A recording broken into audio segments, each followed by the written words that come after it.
5월을 맞아서 이렇게 관계 빌드업 그런 주제로 말씀을 전하고 있는데, 오늘은 부모와 자녀에 관해서 생각해 보고 싶습니다. 지금은 저희 자녀들도 큰딸 작은딸이 다 결혼해서 그들도 엄마가 되었죠. 이 아이들과 함께 미국에 와서 어릴 때 우리 자녀들이 무한반복 재생해서 본 애니메이션 영화가 있습니다. 그것은 리틀 니모에 이어서 파인딩 니모였습니다. 아래서 채 깨어나기도 전에 베라쿠다의 공격을 받아서 엄마와 정말 다 잃어버리고 이제 아빠와 이 니모만 살게 되었습니다. 그러다 보니 아빠는 언제나 니모에게 과잉보호를 했습니다. 그렇게 살다가 이 니모가 나도 이제 더 이상은 어린애가 아니야, 아빠 나를 믿어줘, 그러면서 용감함을 과시하고 아빠 말을 무시하고 바다 위에 떠있는 보트를 향해 가다가 전혀 생각지 못했던 인간 잠수부에 공격받죠. 그 순간 그 어린 아들을 찾아서 이리저리 헤매던 아빠는 그 광경을 보고 미친 듯이 울부짖지 않습니까? 니모 안 돼, 니모 도망쳐, 벗어나야 돼, 도망치라고. 그런데 결국은 그 물에 잡혀버리죠. 그 순간 아빠는 제정신이 아니라 거의 미친 아빠가 됩니다. 니모, 니모, 니모, 니모! 얼마나 서글프고 애절하게 아들의 이름을 부르든지 보는 이마다 가슴이 미어지고 뭉클했죠. 그런데 그때부터 정신을 차린 아빠는 온갖 위험과 역경을 감수하고 아들 찾기에 나서는, 아들을 찾는 아빠의 절절한 마음이 참 잘 그려내어진 아이들의 애니메이션이지만 여전히 우리에게도 울림이 있는 영화였습니다. 어쩌면 오늘 본문 속에 그런 일들이 오버랩되고 있지는 않을까요? 에브라임 숲에서 말이죠, 아들이 죽었다는 소식을 들은 아버지 다윗은 미친 듯이 사슴처럼 울부짖고 있네요. 내 아들 압살롬아, 내 아들아, 내 아들 압살롬아, 차라리 내가 너를 대신해서 죽었더라면, 압살롬아, 내 아들아, 내 아들아. 이 눈물은 왕의 눈물이 아니라 애비의 눈물입니다. 만감이 교차된 아버지의 통곡인 거죠. 이 시간에 저희들이 부모와 자녀와 부모라고 하는 이 끊을래야 끊을 수 없는 천륜 안에서 참으로 생각해 보는 시간 되기를 원합니다.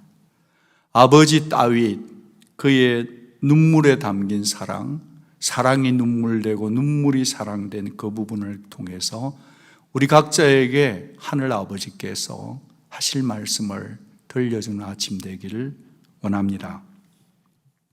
그러면 아버지 다윗의 눈물에 담긴 사랑은 어떤 사랑일까요? 우리 같이 한번 읽어봅니다. 시작. 원수 같은 자식, 자존심도 내던져버린 사랑입니다. 압살롬, 그는 다윗에게 어떤 아들이었는가? 그는 굉장히 특출한 아들이었어요. 동네 지나가면 모든 사람이 다 자기 사위삼을로 혈안된 미남 중에 꽃미남, 금발의 머리를 가진, 지략도 야심도 아주 뛰어난 그런 아들, 자랑하고 싶은 아들이었습니다.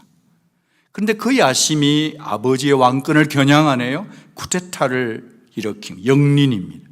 아버지 목에다 칼을 겨눈 아들이 되었네요. 목적을 위해서는 수단을 가리지 않는 아들. 아니, 저 아들이 어떻게 내 속에 태어났을까 싶을 정도 그 이상의 아주 사악한 아들로 바뀌어 있습니다.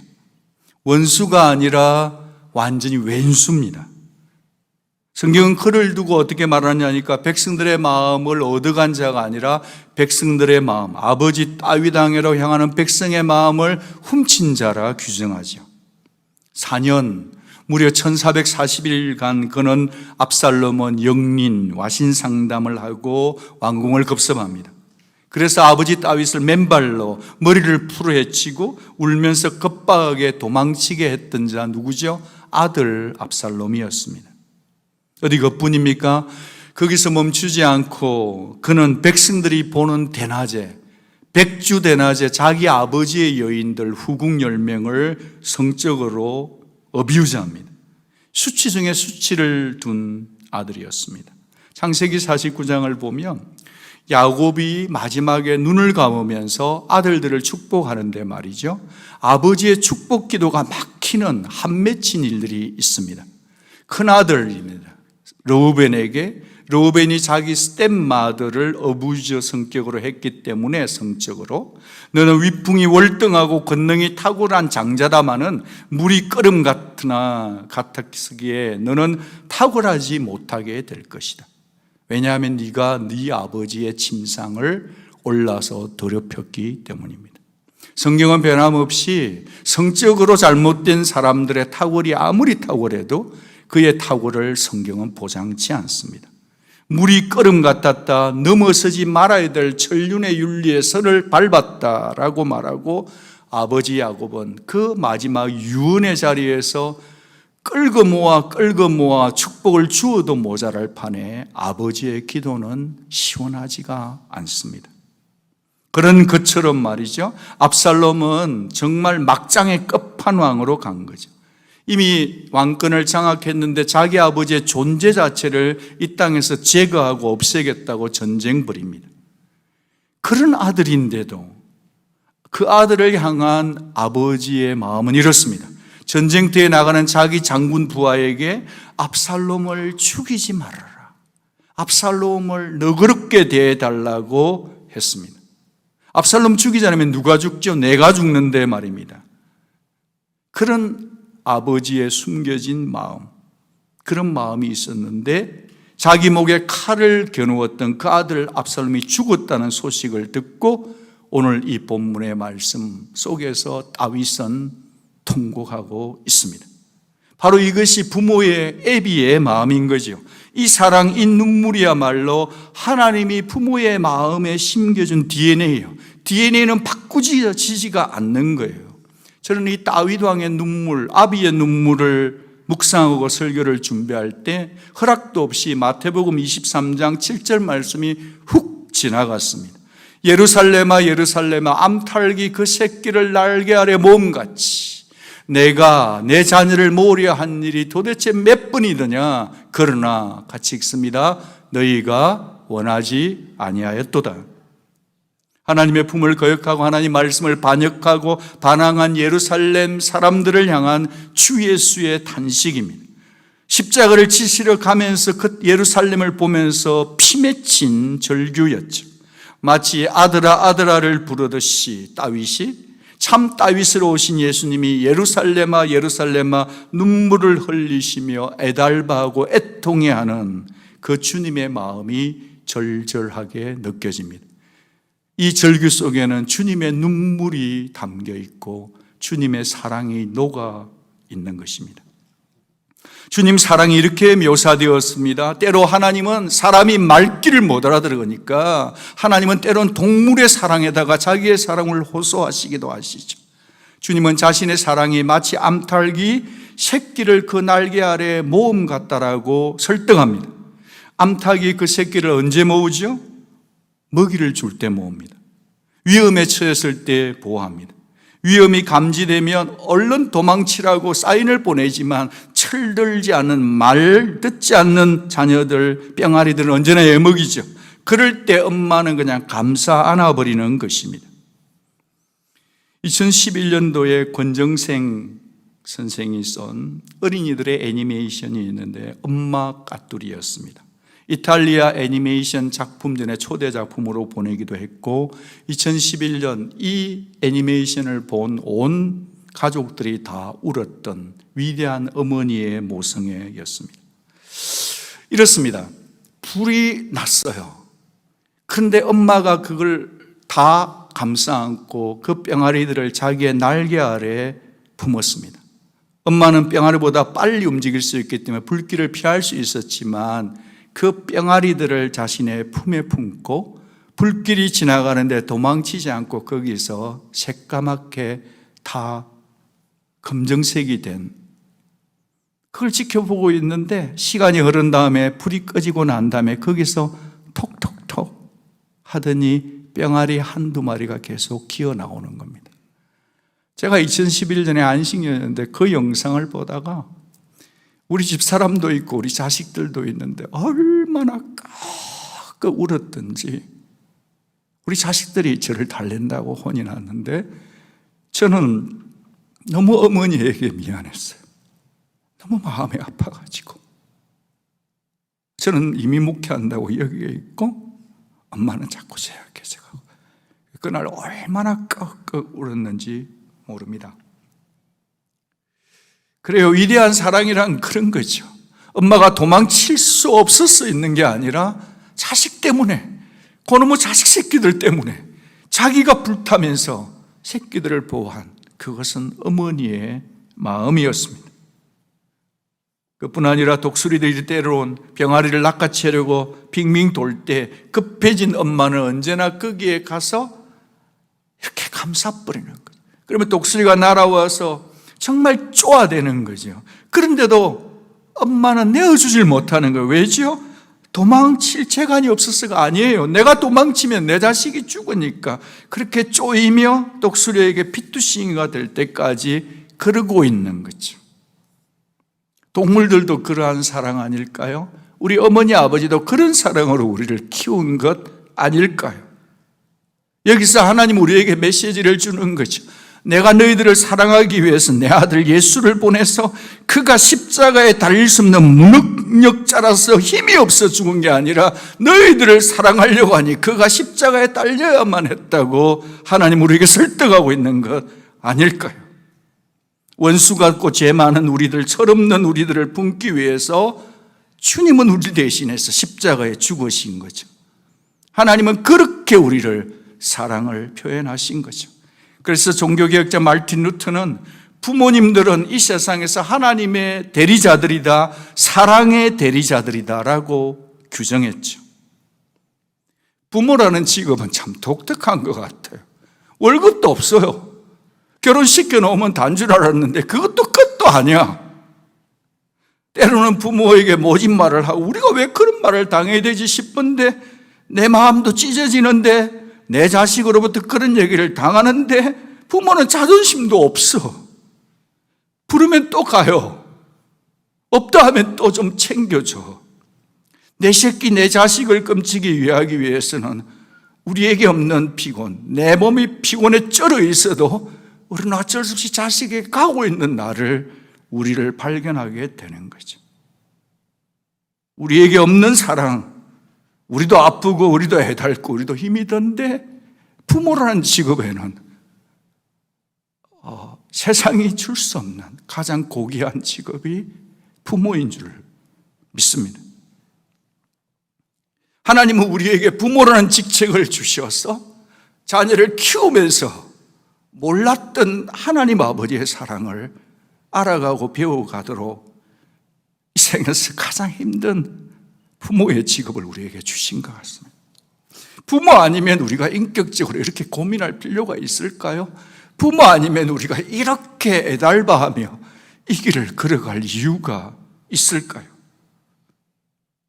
때로는 억울하리만큼 항송한 이 부모의 직업이지만 이것이 천륜이기 때문에 우리는 이 길을 걸어가며 우리를 사랑하신 하나님 그 부분을 배우며 걸어가고 있는 것 같습니다. 사랑하는 부모님 여러분, 여러분들을 주 안에서 존경합니다.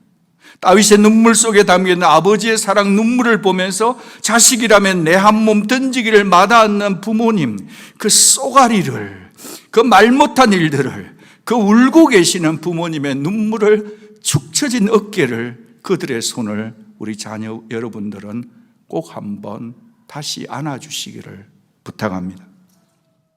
두 번째로 아버지 다윗의 눈물에 담긴 사랑은 어떤 사랑인가?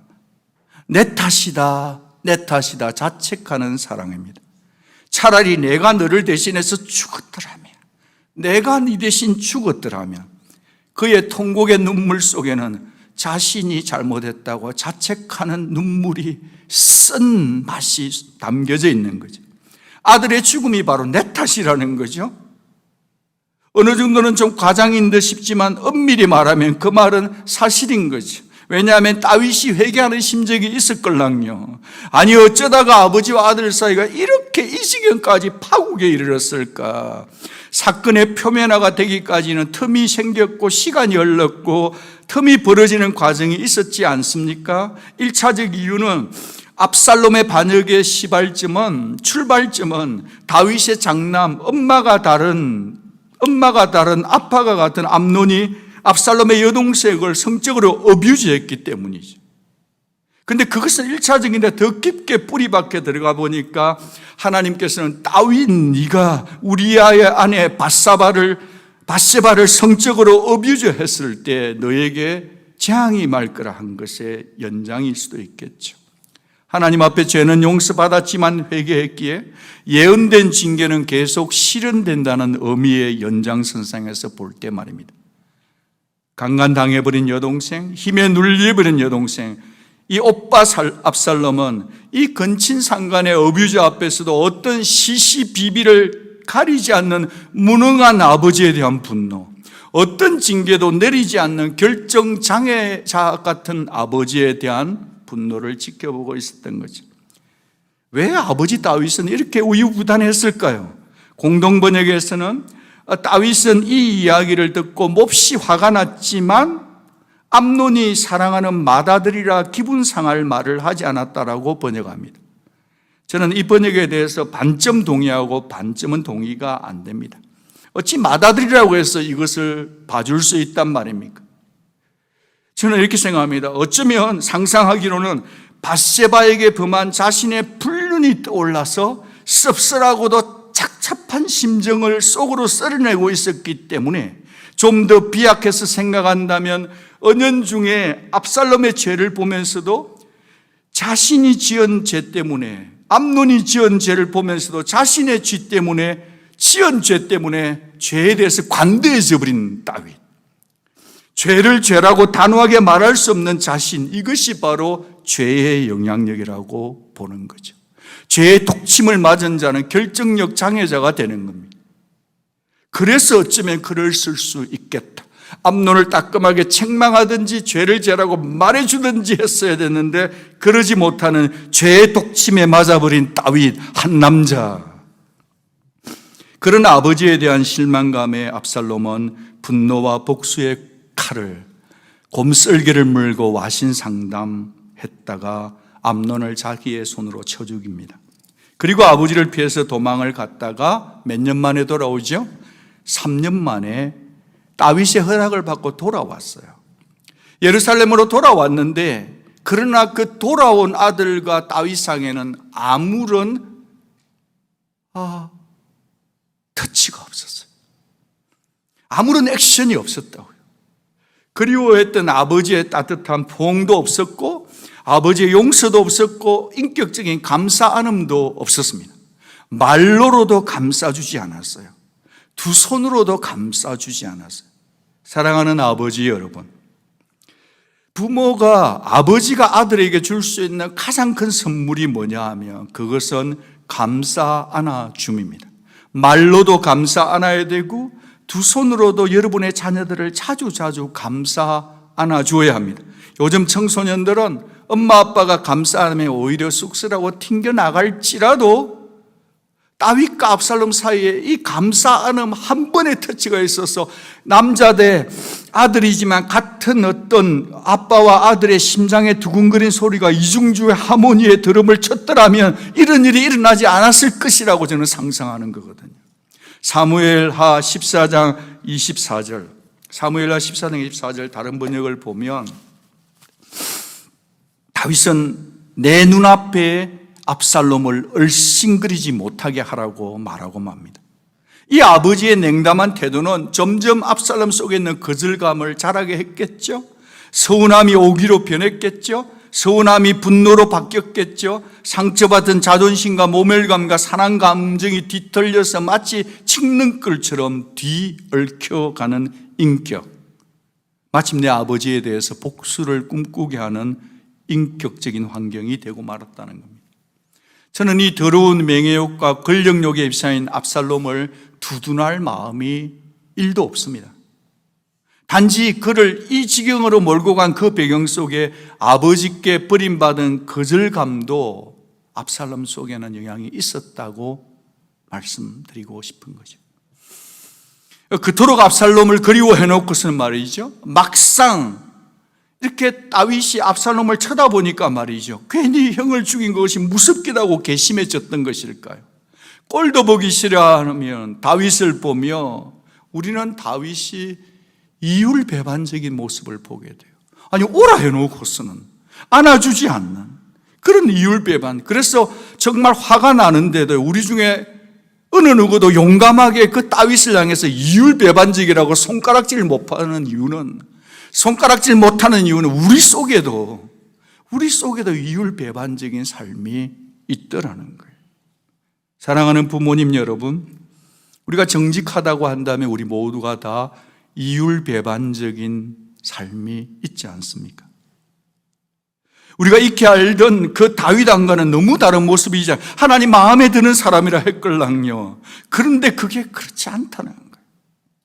저는 세상에서 어려운 농사가 있다고 한다면 그것은 자식 농사라고 생각합니다.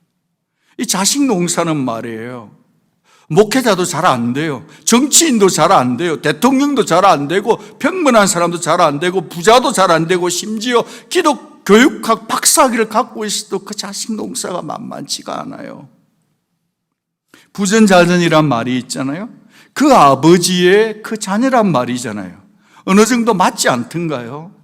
자녀들은 부모의 외모만 닮는 게 아니라, 곱슬머리만 닮는 게 아니라 성격도 닮던데요, 생활 습관도 닮아요. 다리 뜨는 것도 닮아요. 정말 심지어 닮지 말라는 것까지 닮더란 말이에요. 자녀는 부모의 앞모습보다 뒷모습을 보고 배운다고 하지 않습니까? 겉모습으로 드러난 것이 다가 아니라고 하는 이 차가운 현실을 우리는 인정해야 되는 거죠. 자녀들은 겉으로 드러난 우리의 네임카드에 달려있는 직함으로 배우는 게 아니고, 우리의 삶 속에서, 가정 속에서 얼마나 기도하는 엄마, 성경 보는 엄마 아빠, 예배드리는 엄마 아빠 속에서 집 안에서와 집 밖에 다를 때는 괴리감을 느끼며, 집 밖에서 교회에서 같을 때 우리는 자녀들이 부모를 존경하고 배운다는 것을 인정해야 된다는 거예요. 그래야만 거짓 없는 믿음, 윗선 없는 믿음을 배우게 되는 거 아닐까요? 생명의 삶 큐티를 보다가 오른쪽에 묵상글이 좀 있었습니다. 가져왔습니다. 자녀들에게 다 맞춰주면 좋은 부모가 아니다.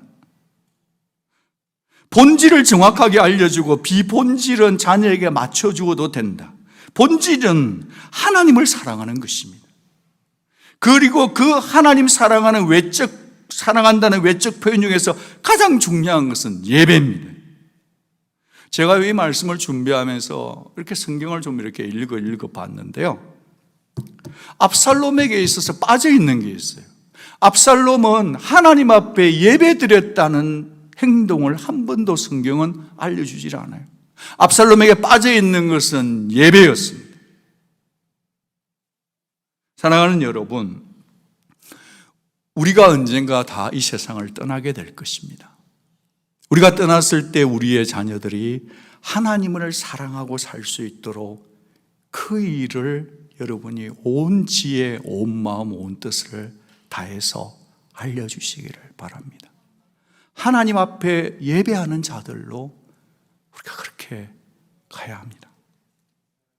사랑하는 여러분, 압살롬은 아버지에게 무엇을 배웠을까요? 여러분, 뭘 배웠다고 상상하세요? 생각하십니까? 어쩌면 압살롬의 눈에 비친 아버지 다윗은 이런 아버지 아니었을까요? 왕권을 행사해서 힘으로 제압하는 아버지, 권력으로 부하의 아내를 성적으로 어뷰즈하는 아버지, 자기 죄를 숨기려고자 충성된 부하를 죽이는 아버지, 암논이 왕위 계승자는 장남이란 이유로 아무렇게도 죄를 덮어버리는 불의한 아버지. 이 압살롬의 눈에 비춰진 아버지 다윗은 광야에서 기도하며 찬양하며 언제나 하나님을 사랑하며 광야의 영성을 소유했던 그런 아버지의 모습은 아니었겠죠. 사랑하는 여러분, 진작에 다윗은 이 아들 압살롬과 벌어진 틈이 더 갈라지기 전에 압살롬의 마음을 알고 보듬어야 되지 않았을까요?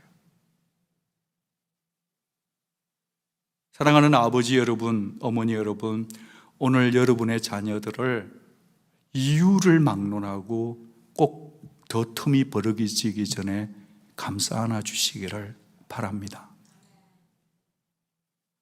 근데요, 제가 아버지라서 그런 것이 아니라 저 아버지 다윗, 이 다윗이라는 인격에 대해서 막 애잔한 공감이 되더라는 거예요. 왜냐하니까 다윗 그 역시도 자랄 때 아빠의 사랑을 받지 못한 인격이었다는 거예요. 여러분 잘 아시잖아요. 다윗의 아버지가 이새인데 그 집안에 아들이 8명이었어요. 사무엘이 와서 기름을 부어 왕을 세운다 할 때 7은 다 데리고 왔는데 다윗은 어디에 뒀어요? 들판에 뒀어요. 왜 뒀죠? 양떼 지켜라고요. 돈이 더 중요했던 거예요. 양이 돈이니까. 형들 전쟁터에 떡 배달시키러 보낸 거예요. 하나쯤은 없으면 없어도 되는, 너 왜 태어났니? 그런 인격으로 농담이라도 말했지 않았을까 싶어요. 이새의 마음속에 말이죠. 아니, 아버지로부터 이만큼 사랑을 못 받았으면 장인 사랑이라도 받아야 되는데 웬걸 장인은 또 자기를 죽이려고 하는 거예요. 이 다윗의 인격이 정말 아버지를 사랑하는 것이 얼마나 굶주려 있었을까. 그의 굶주림이 눈에 보인다는 거예요. 외로운 아들이었다는 거예요. 다윗은 육신의 아버지를 통해서는 진정한 아버지 상을 배우지 못한 인격이었습니다. 왕은 되었어요. 절대 권력자는 되었는데 그는 아버지 학교, 아버지 자격증, 아버지 면허증은 준비되지 못한 채 세상의 아버지가 되었다는 거죠. 어떻게 하면 좋을까요? 저는 우리 모두가 다 성경으로 좀 더 돌아가 볼 수 있으면 좋겠습니다. 우리 모두가 다 다른 패밀리 추리를 가지고 있습니다. 우리 모두에게는 다 정말 자랑하고 싶은 역사가 있는가 하면 감추고 싶은 패밀리 역사가 다 있잖아요. 그러면서 저는 이 문제를 어떻게 다윗과 압살롬, 한 남자와 한 남자, 아버지와 아들, 아들과 아버지, 큰 죄를 범한 다윗, 더 큰 죄를 범한 압살롬이라 할지라도 이 근본적인 문제를 우리가 이 죄성을 어떻게 해결할까? 그 근본적인 차이를 두 단어에서 저는 생각해 보고 싶습니다. 다윗과 압살롬의 근본적인 차이는요, 다윗은 하나님께 회개했어요. 뭐 했다고요? 회개했어요. 압살롬은 하나님에 대한 회개가 빠져 있는 거죠. 다윗은 하나님 앞에 뭐 했어요? 예배 드렸어요. 죄가 없어서 예배 드린 게 아니라 죄 있는 상태에서도 뭐 했다고? 예배 드렸다고요. 그러니까 압살롬은 회개가 없고 예배가 빠졌다는 거예요. 좀 멀리 가는 것 같지만 여러분, 베드로도 주를 부인하고 가룟 요다는 주를 팔았습니다. 이 두 사람의 인격 한 가지가 빠져 있는 거예요. 베드로는 회개했어요. 기회가 주어졌어요. 가룟 유다는 회개할 기회를 놓쳐버렸어요. 그렇게 성찬식 때 네가 나를 팔 거라고 얘기를 했는데, 그러니까 그는 회개가 빠져버리니 어떻게 했어요? 자기 목을 자기가 다른 거잖아요. 저는 이 시간에 기도합니다. 우리 모두들 패밀리 추리가 다 다르고 자라온 가정의 흑역사와 또 어떤 밝은 역사와 자랑과 눌림과 비교와 수많은 것들이 있을지라도 모든 가정마다 개인마다 회개와 예배와 하나님께로 돌아가서 어려움과 어두움의 모든 것들은 씻어버리고 회개하고 하나님 사랑 안에서 가정의 문제를 풀어낼 줄 아는 그런 레디컬한 관계를 빌드업하되 하나님 사랑으로 빌드업해낼 수 있는 모든 성도들이 되기를 주의 이름으로 축복합니다. 사랑하는 자녀 여러분, 여러분과 대화를 잠깐 나누고 싶습니다. 여러분의 부모님도 문제투성입니다. 깨어지기 쉽습니다. 한연약한 인생입니다. 설사 그들의 상처가 여러분에게 대물림을 주었다 할지라도 그럴 수밖에 없었던 상처 많은 부모님의 마음을 헤아려 주시기를 부탁합니다. 여러분이 존경할 덕목을 찾기가 어려울지라도, 그럴지라도 말이죠, 한 가지는 기억해 주십시오. 여러분의 부모는 자신이 비록 브로ken되어 있고 실수했고 어려울지라도 그래도 내 자식 인생만큼은 내가 잘못해서 그런 거 아닐까, 내가 잘못 키워서 그런 거 아닐까? 내 때문에 저 자식이 저렇게 되는 거 아닐까? 그렇게 자책하며 무한 책임지며 무한 애타하며 살아가는 게 부모라는 것을 알아주시기를 부탁합니다. 이 세상에 완전한 부모가 누가 있겠고 어디 있겠습니까? 이 세상의 모든 부모는 완전하지 않습니다. 완전한 부모는 없습니다. 없기 때문에 성경은 부모를 사랑해 주면 좋겠다고 말하지 않습니다. 부모에게 순종해 주면 어떨까라고 제안하지도 않아요. 하나님은 우리의 부모의 연약함을 알기 때문에 너희들은 부모를 공경하라고 명령하는 줄로 믿습니다. 부모에게 순종하라고 명령하고 계신 줄 믿습니다. 왜요? 아니까요. 여러분이 여러분의 부모님을 아는 것보다 하나님이 여러분의 부모님을 더 잘 압니다. 그들이 잘못하지 않았다는 게 아니라 그들도 그럴 수밖에 없는 연약함이 있었던 에덴 동산의 타락 이후로 하늘 아버지께서는 너무도 잘 아십니다. 우리에게는 부모님을 사랑할 수 없는 이유들이 많습니다. 그 사실을 너무 잘 알기 때문에 하나님 우리에게 이렇게 명령하십니다. 우리가 다 같이 한 번만 천천히 읽겠습니다. 시작. 자녀들아, 주 안에서 너희 부모에게 순종하라. 이것이 옳으니라. 네 아버지와 어머니를 공경하라. 이것이 약속 있는 첫 계명이니라. 이것이 옳다라는 것은요, 이것이 네 영혼의 조화, 이것이 네 감정의 조화, 이것이 네 자존심의 조화, 이것이 네 미래에 좋다고 하는 하나님의 철저한 마음이에요. 이것이 옳다는 겁니다. 이것이 하나님의 마음의 법칙이라는 겁니다. 창조주 하나님은 이 세상 모든 부모님의 마음에 자식들을 보호하려는 본능을 허락해 주셨습니다. 여러분 가운데 아버지 어머니를 생각하면 힘든 분들이 계실 수가 있을 것입니다. 그러할지라도 동의하지 않고 sympathize with you 하지 않아서가 아니라 그럼에도 불구하고 그러니까요, 하나님이 여러분의 영혼을 위해서 다시 말씀하시는 거예요. 그러니까 네 부모를 공경해라. 그러니까 네 부모를 사랑해주라. 그게 네 영혼에 좋단다. 더 이상 그 감정에, 그 감옥에 매여 있지 말아라. 하나님의 이 사랑의 메시지가 우리 자녀들 여러분에게 아멘으로 수납될 수 있는 아침 이슬 되기를 주의 이름으로 축복합니다. 공경의 수준까지 끌어올려야 합니다. 마지못해서가 아니라 부모의 존재 자체를, 나를 이 땅에 있게 해준 그 존재 자체를 소중히 공경히 여겨 주십시오. 참 쉽지 않은 화두일 수도 있습니다. 어떤 분은 그렇게 살고 계신 분도 압니다. 힘들지라도 어떻게 가능할까요? 그것은 주 예수 안에서만 가능한 줄 믿습니다. 주 예수 안에서는 가능합니다. 주 예수 안에서는 가능하더라고요, 여러분. 주님의 능력 안에서, 주님의 은혜 안에서 여러분 자녀들이 여러분의 부모님을 안아주시기를 부탁드립니다. 말씀을 정리하면서 부모님께 드리고 싶은 몇 마디가 있습니다. 그 첫 번째는요, 여러분이 자식에게 잘못해준 그 자책과 후회의 눈물을 아침마다 저녁마다 축복 기도의 눈물로 바꿔주시기를 바랍니다. 두 번째는요, 여러분의 자녀들을 많이 감사, embracing 해주시기 바랍니다.